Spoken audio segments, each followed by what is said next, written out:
My name is Janae Weasley, G-I-N-N-Y. Weird name, I know, but you'll get used to it. At Summer Heights Hogwarts, girls like me are given a world of opportunity, a reading, a writing, magic, and more magic. And of course, academia. See you around. Bye!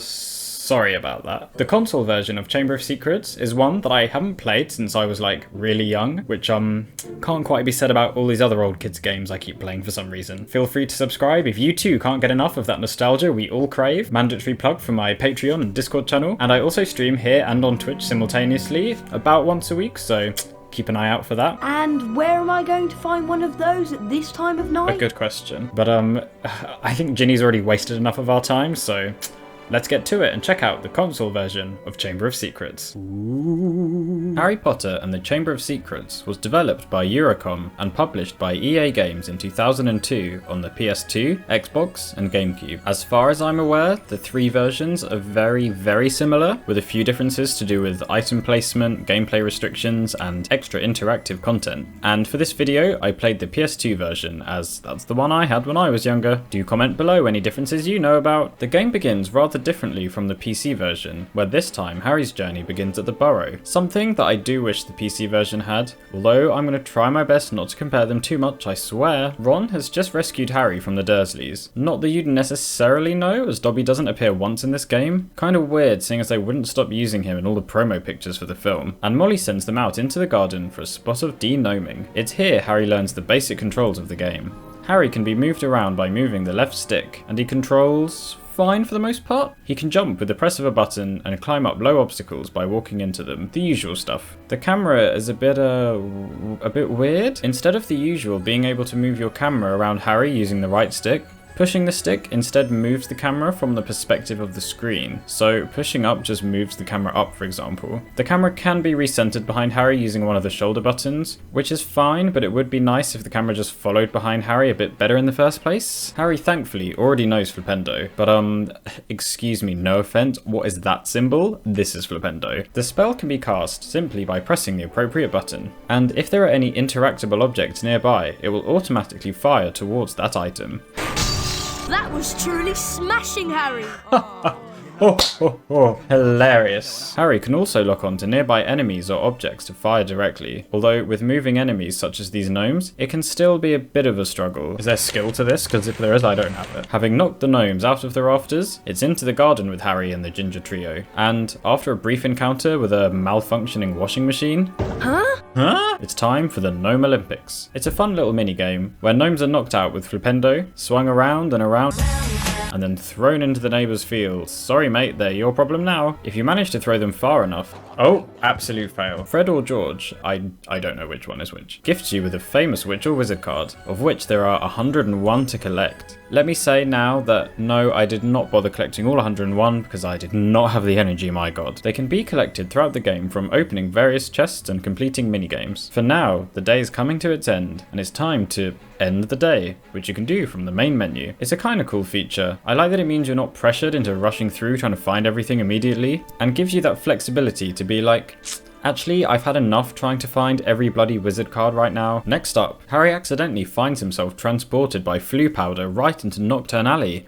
Maybe if he just said Diagon Alley instead of Diagon, he wouldn't have this problem. Sneaking around a creepy shop, Harry hides in a cupboard when Lucius Malfoy enters the room with a mysterious book. When they leave, Harry goes towards the spellbook to investigate, trying to avoid this weird creepy hand by walking slowly by lightly pushing the left stick. Reading the book, Harry learns the spell Lumos. Not gonna lie, I kinda do love this cool glowing animation with symbols swirling around Harry. Learning. You then get to assign the spell to one of the three main buttons of your choice, with this cool echoey voice. I love it. Like and subscribe. One thing I definitely appreciate in this game compared to the PC one is that it's not a single button for every spell, but you have to choose which spell to cast in the situation. We love free will. Although it did kind of become annoying later on in the game having to switch between your spells from the in-game menu all the time, but still it's a small price to pay. Entering a pitch black room casting Lumos projects a bright yellowy green light, which fades after a few seconds, but enough time for Harry to find this secret exit in the wall leading to, these nasty little imps. Taking out the horrid little creatures after they throw glass jars at Harry, rude. He then gets his own back and locks them up in these conveniently located cages. Yas, Harry, work that animal cruelty. He must be best friends with the enemy of Peter, Cooking Mama. Chocolate frogs can once again be used to increase Harry's health, but interestingly, they must be stunned first with Flipendo to be eaten. I kinda wish they combined this with the jumping around of the frogs in the PC game. That would be actually quite cool. Hedwig appears a couple of times throughout the game, where paying her an owl treat will convince her to help Harry out, in this case by dropping a ladder down. Climbing up, Harry makes a run for it, and falls back down again. I hate it here. Harry makes it to Diagon Alley, where he buys the Standard Book of Spells Grade 2, allowing him to charge up his spells to make them more powerful, which sounds epic, but is actually kind of just very situational, and I definitely wasted time powering up spells when I just didn't have to. He then meets up with Molly and Ginny Weasley. Not gonna lie, Molly kinda looks like Eddie from Ab Fab, and Ginny love, I think you need to get a better wig. It's definitely sliding off. They sent him on an epic quest to find a bunch of school things Ginny lost via Floo Powder. Why is this giving me flashbacks to Hagrid from the PS1 first game? Like, bish, get your own damn things back. Traipsing around the shops, Harry smashes open barrels to collect silver sickles, used to purchase a Wiggenweld potion vial. Very useful for when you're about to die and can't find any chocolate frogs or healing cauldron cakes around. You'll also heal automatically when you reach rock bottom, thank God. Most of her items are easy enough to find, but the scales in the magical menagerie are quite difficult to obtain, shall we say? Go away! The owner of the store is a grumpy old bastard who tells you to f right off. Well, sorry mate, but my girlfriend wants her scales back actually. This is one of many times you're gonna have to use sneaking and stealth in this game, so you better learn fast. This is a horror game. The shopkeeper walks around the shop in a set pattern, thank God, so learning that is a good start. Also, avoid running unless you're making a dash for it to avoid making loud noises. I kinda didn't bother with sliding up against the shelves, I just found they slowed me down with little advantage. Flipendo can be cast to distract the enemy, where they will go rushing off towards the sound, giving you some time to run off. Worst comes to the worst, you can always use Flipendo to give him a quick stun, hehe. Flipping a switch and running through the door, Harry recovers the damn scales and sneaks back out. As if that wasn't enough torture, Eddie and Wiggy then force you to meet Professor Lockhart, who looks even more pompous here than in either the film or the PC game. Lucius Malfoy, being the generous twat that he is, slips Wiggy a free book. Mere seconds later, Ron bursts in to announce that Harry and Ron have missed the train. Doesn't that mean everyone else who is here also misses it, including Professor Lockhart? Like, he's literally still just blabbering on here. Like, how's he getting there without the train? He's not capable of flying, clearly. He's not capable of magic. The pair use the flying fort to get back to Hogwarts, crashing into the Whomping Willow. We get to have a little explore down by the base, where these hallucinogenic mushrooms really make Harry trip out. Like, whoa. After a short battle with some imps, we're introduced to these cool looking guy trash? I don't know. These ghostly dog spirits that appear in foggy areas, but luckily they can be cast away with Lumos. Harry eventually finds a trapped Ron being held hostage by the sentient tree and tries to free him in a mini boss battle that was actually kinda good. The tree repeatedly tries to bash Harry with its big weird arm-like branches, sending out shockwaves that must be avoided, and reveals weak spots on its hands every now and then.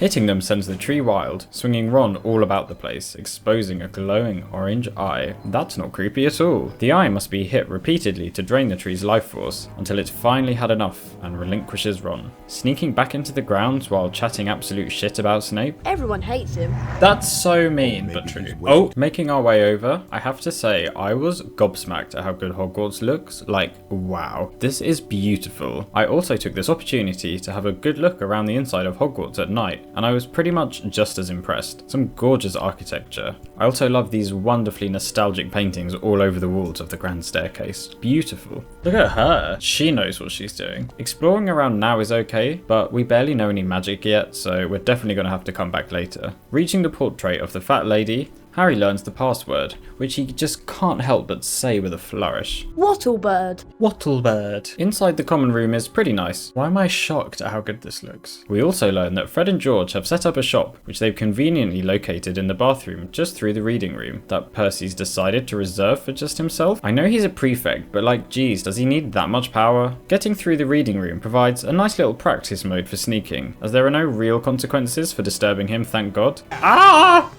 Look locomotor mortis! Don't locomotor mortis me, bitch! The shop contains a good bunch of items, including some wizard cards, the Alohomora spellbook, and an extra Wiggenweld potion vase, all of which can be traded for with beans. Much like in other games, beans can be found by knocking over various antiques throughout the game, such as these war battle suits of armor and these priceless ceramic vases. God, I hope Hogwarts has insurance for these. You can also search through bookshelves and cupboards for beans, but at the moment, as you can only hold 50 beans, a lot of the items in the shop are locked out. Classic EA with all of their microtransactions, eh? EA Games. Pay for. You can pick up an extra beanbag later on to increase your total up to 100, but I want to get that extra vial now, god damn it. However, I think Harry's had enough fun for one night, so let's just end the day. The next morning is off to Quidditch practice with Harry, where we learn to fly all over again. You all apparently learned to fly last year. The apparently is directed at you, Mr. Longbottom. In this game, flying is pretty similar to most of the others, where you fly through a series of glowing rings. Apparently, I failed to even go up in the first place, off to a flying start. If you pardon the pardon. But after surmounting that impossible task, away we go. I did find the flying controls to be pretty damn sensitive, throwing the camera out of whack and all over the place completely, which made flying even more difficult. But yeah, I'm probably just bad, right? Oh, now we're moving, eh? Oh god, this camera, my good lord. And we haven't missed any. I shouldn't have said that. Regret. Instant regret. Apparently, that's all there is to do today. Wow, not a lot then. And it's off to bed with Harry. Off to bed, we just woke up. There is then the weekly house point ceremony, where we drew with Slytherin and nothing happens. Great. Where's Madame Bean bonus room? Waking up in the middle of the night for his 3 a.m. wee-wee, Harry bumps into Hermione. She looks pretty damn tired, doesn't she? Who forces him to help free Neville from behind a tapestry? During the night, the castle is littered with prefects located at strategic points. Getting caught will make you lose house points because we obviously care about that. Obviously, initially I was super bad at getting away from them. I don't know what I'm doing! But I kind of got the hang of it a bit more the more I played. And also I found this extremely useful hidden shortcut directly south of the Gryffindor common room. Speaking of shortcuts, the castle has some secret corridors hidden around, accessible after learning more spells throughout the game. And while I would say they were not as magical as the PC game secrets, they proved to be very useful as they often linked up different floors and contained secret Wiggenweld cauldrons. Anyway, for now it's off to the library to find a book on how to pull up mushrooms because apparently we're incapable of just doing that ourselves, where a whole army of prefects are patrolling because they have nothing better to do than guard a library. Also, where the hell is the invisibility cloak? Entering the stunning library with these horrible ghosts and evil flying books, I'm gonna get booked to death. Harry learns how to pull up the stupid mushrooms, runs past even more meanie bambini prefects to reach the grounds, where even more prefects are patrolling around. Like, why the hell is the security in this place so damn tight? Running through the spooky misty grounds, Harry breaks into the greenhouses, destroys some rare exotic mushrooms, gets bitch slapped to death by some tentacles, and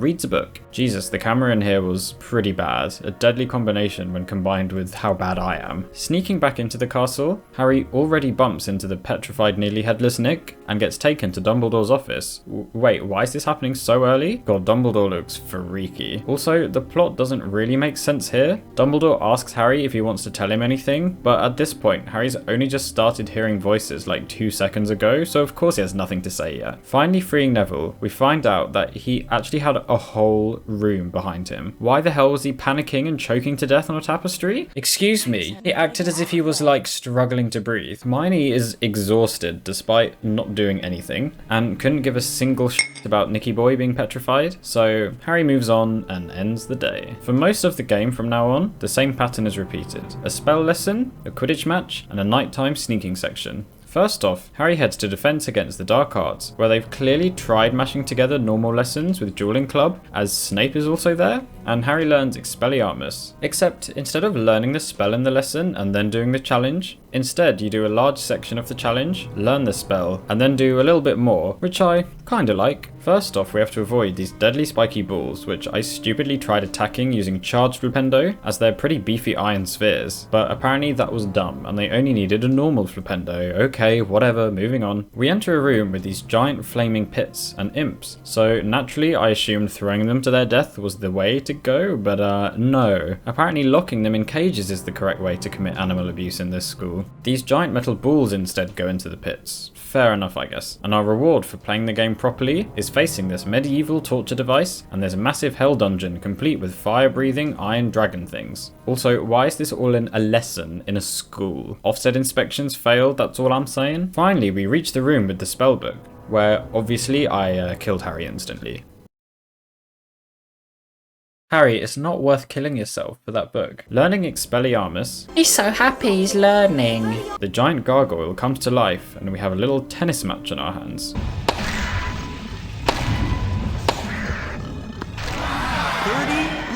Exterminating the ugly creature, Harry returns to class to battle with Malfoy, where we find out pretty quickly that pressing Defendo causes your dueling opponent to lose focus and fall prey to the massive beach ball heading their way. Ah, you dick! Harry the freak gives away that he can speak to snakes. Oh my god, he's so ugly! And it's off to the Quidditch pitch for practice. I love in this game how they've got Malfoy and some of the other students just chatting shit about Harry behind his back. I wouldn't let it slip to Potter that you were born non-magical. Who's non-magical? Quidditch practice takes what we've already learned and adds bludgers, boosting, and other bitches trying to go after the snitch back off. Leaving the pitch, Hermione is clearly in a big mood, as apparently Draco called her a filthy mudblood, which is a true, grow-up loser. Hermione's once again on the verge of falling unconscious, so it's up to us to entertain ourselves, I guess? However, we now get the ability to fly around the grounds, except at night, because that would make it too easy to escape the prefect, obviously. Hidden around the castle are fun little games such as more Gnome Olympics, broom racing, and some incendio torches that, once you learn the spell, can be lit to receive a wizard card.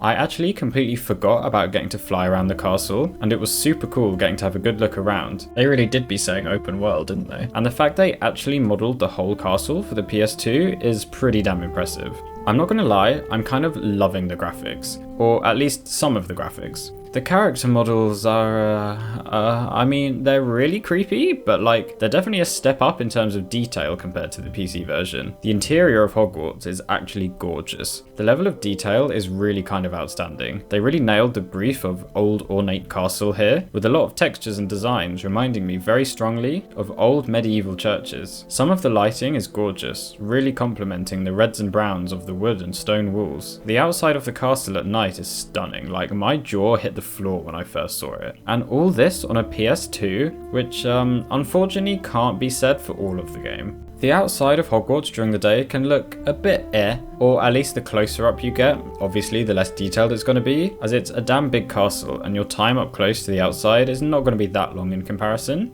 However, the rest of the grounds, f***ing bare. What is this? The topology and shape of the ground is just so unnatural, with these weird, super noticeable triangles of grass. I know curves are difficult, but it wouldn't be that hard to at least disguise some of this with some trees or bushes. Speaking of, there's not loads out here, and I get it, limited draw distances and number of objects on screen at once, but it would have been more interesting to not just have this weird empty space outside the castle with a few things at the edges. I don't know, just very weird to me that they didn't just make it a more interesting shape or something. It's just a shame to me because the interior is some of the best Harry Potter video game graphics I've seen thus far in this early generation of games. The music is of course once again by Jeremy Soule and it's pretty much the same as in the PC version, so obviously absolutely amazing.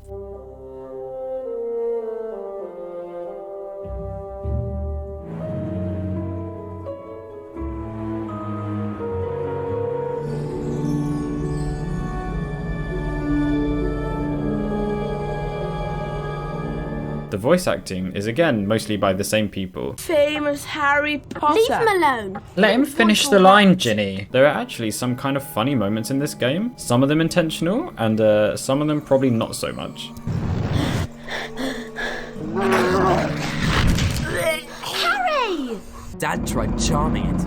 Now it's anything but charming. Ginny's gone missing. They can't find her anywhere. Oh no! To the hospital wing.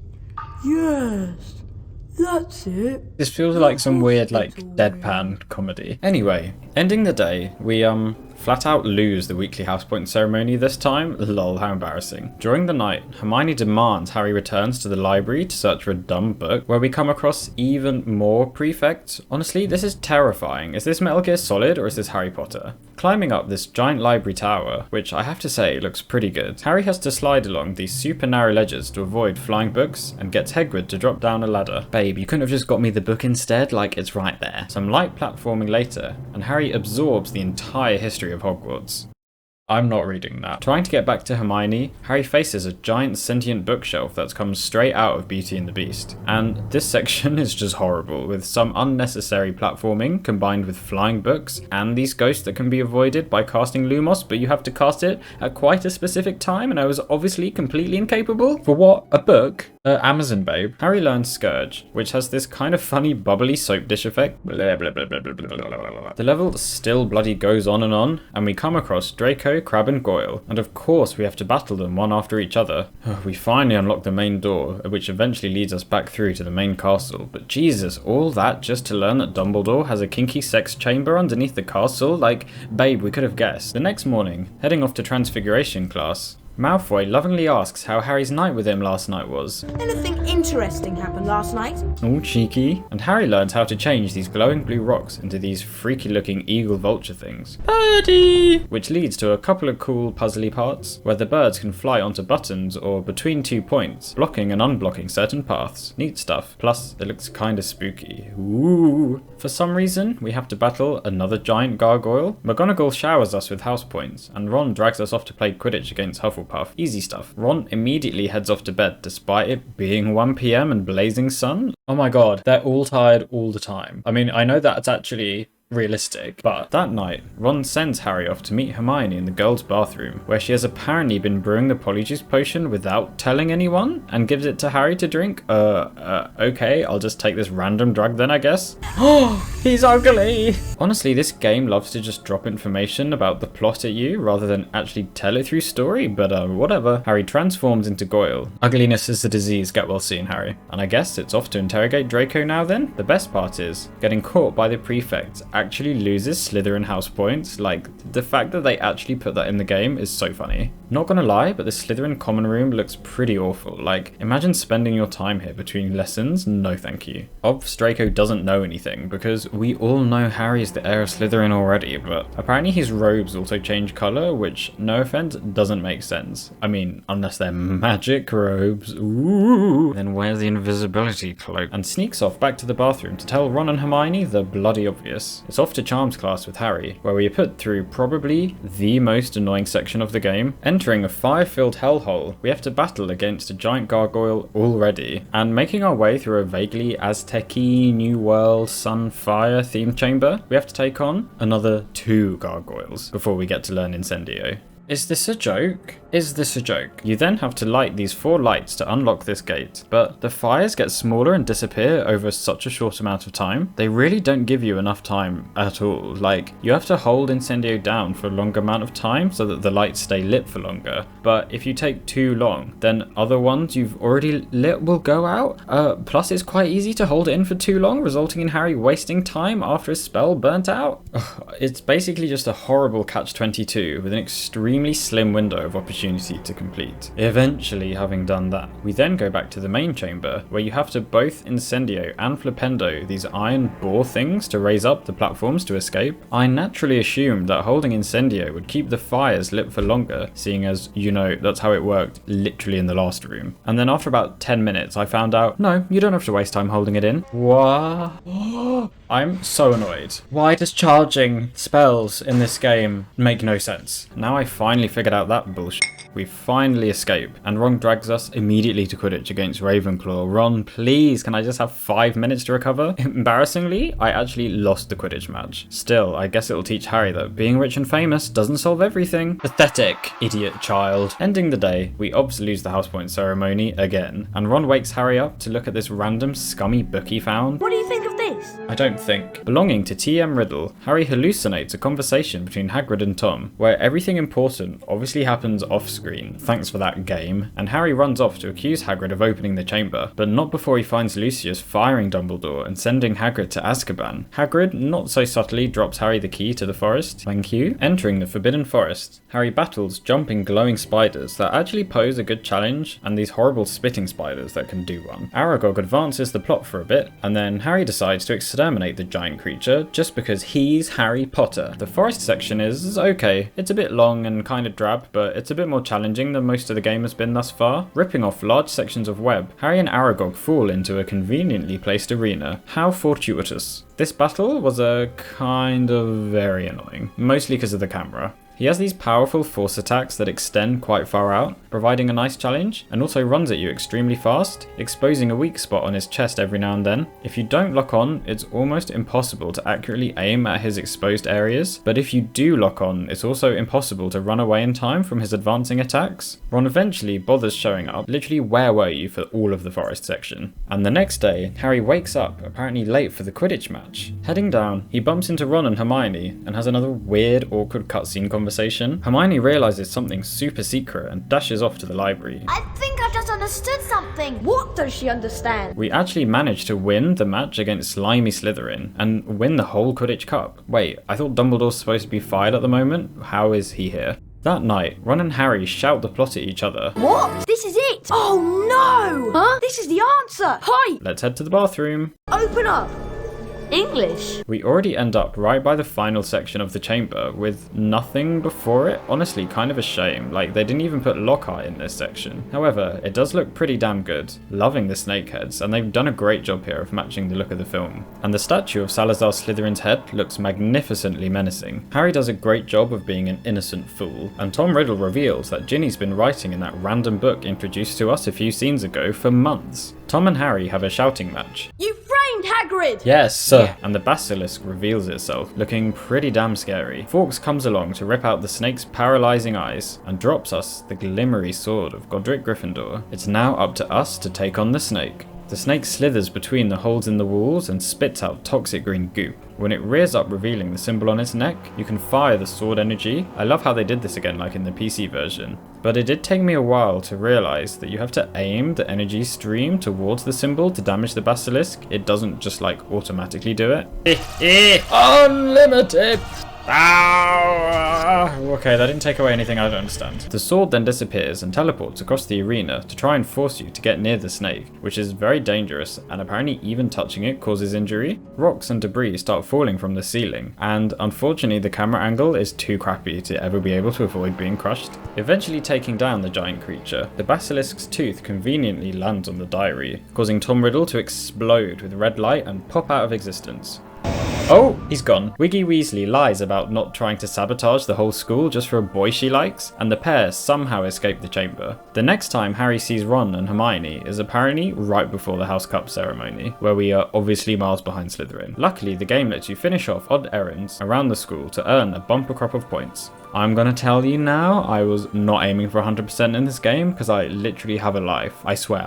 So I almost definitely missed off some bits, like whatever's in the confiscated items room, but I did go around finding enough of the lost items that Gryffindor students apparently just couldn't be bothered to go and find for themselves. Some of them hidden very sneakily, which was kind of fun and kind of annoying at the same time. I couldn't even imagine trying to buy all the wizard cards in the shop though. I struggled enough to get enough beans just to get an extra potion vial. One thing I do prefer about the PC game is that beans are essentially finite, whereas because they're infinite here, the only way for them to have made it not super easy to buy everything at once is to give you hardly any per item that you hit, and also to limit the total you can carry. But luckily, I didn't care about getting everything. However, I did want to see what would happen if you didn't have enough points, and apparently Dumbledore doesn't award Gryffindor 1 billion points, like, rude. If you and Slytherin draw, then Slytherin also wins. Like, oh, I'm sorry, was me saving Ginny's life not good enough for you? Don't worry, I managed to get Gryffindor to win eventually. Gryffindor! Hey, Slytherin, go yourself! And what follows is a gross, soppy, golden family moment of everyone talking in Dumbledore's office together and singing Kumbaya. The whole plot is explained to you again by Stephen Fry, in case the bare bones explanation and constant shouting throughout the game wasn't enough for you. And yeah, that's about it.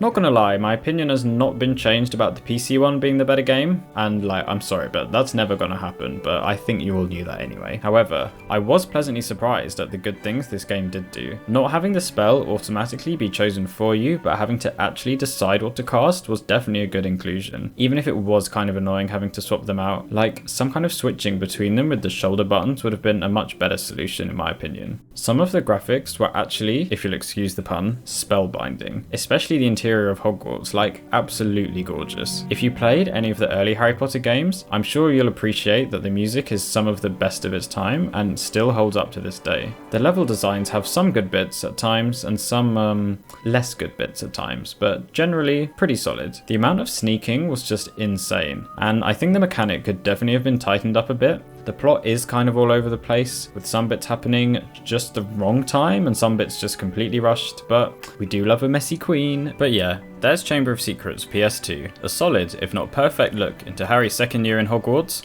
and one that I'm glad I decided to revisit. Oh, let's get this stupid wig off. Also, it's not actually ginger if you couldn't tell, it's just a little bit of movie magic for you there.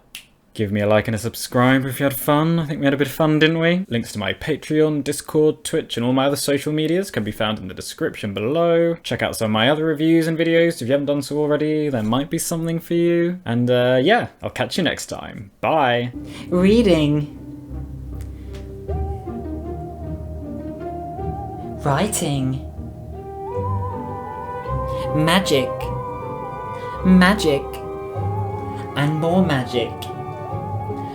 And of course, academia. Bye. Bye.